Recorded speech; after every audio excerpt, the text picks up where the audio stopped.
Dito lang?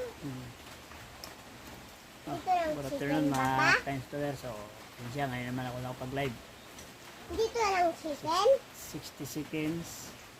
Dito lang chicken, Papa? Paliwanag ko lang kung bakit ngayon lang ako nakapag-live. Gawa na nagtrangkaso ako, umuwi ako ng ruwas. Dito ko na sa ruwas ng anak ko.